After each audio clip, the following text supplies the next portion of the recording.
Frans, lalu terkait dengan apa yang disampaikan oleh Presiden Prabowo sebelumnya bahwa yang dikenakan PPN 12% ini hanya akan barang mewah begitu ya Pak ya. Nah barang mewah yang dimaksud ini seperti apa Pak kategorinya? Apakah sudah ada klasifikasi tertentu barang mewah seperti apa yang akan dikenakan PPN 12%?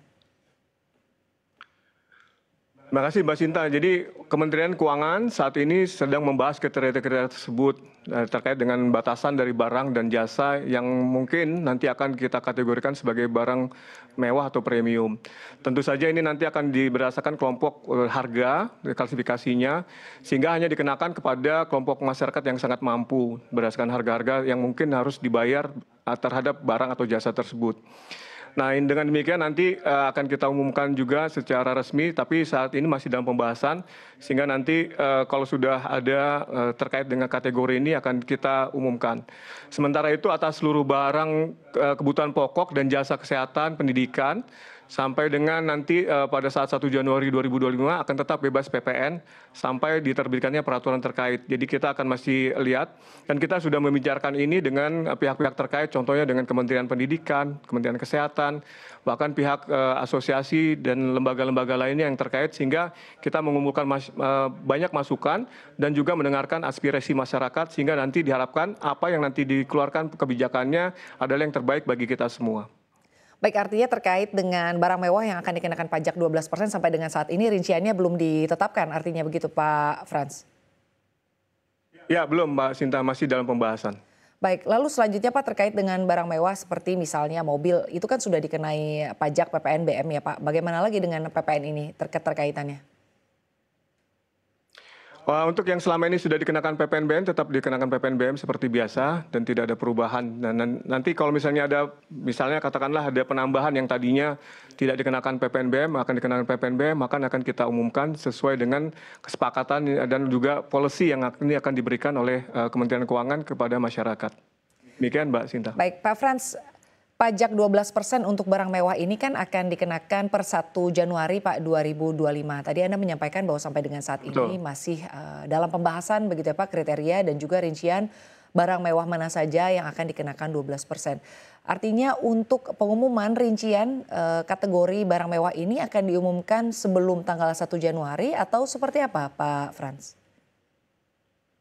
Ya, untuk sampai saat ini nanti akan kita umumkan pada waktunya Mbak. Jadi kalaupun misalnya nanti berlakunya 1 Januari, tentu saja sebelum 1 Januari akan kita umumkan.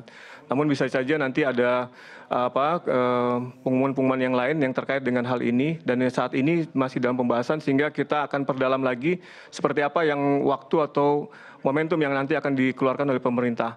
Namun demikian sekali lagi kami umumkan bahwa untuk barang kebutuhan pokok, jasa kesehatan dan pendidikan, nanti pada tanggal 1 Januari 2025 itu akan tetap dibebaskan PPN sampai diterbitkannya peraturan-peraturan yang terkait hal tersebut.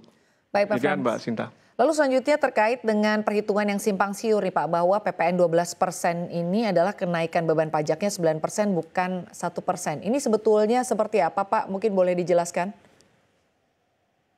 Ya, terima kasih Mbak Sinta atas kesempatannya. Ini memang menjadi banyak pertanyaan ya dari beberapa media, bahkan di media sosial juga menjadi viral terkait dengan dampak daripada kenaikan ini apakah 9% atau 0,9%. Jadi kalau kita lihat sebagai contoh misalnya ada satu barang misalnya harganya 7.000.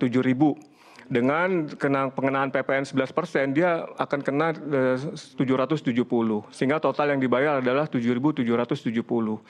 Sedangkan nanti per 1 Januari 2025, misalnya harga barang tersebut akan kenakan PPN sebesar 12%. Sehingga kenaikannya menjadi 840 PPN-nya yang tadinya 770.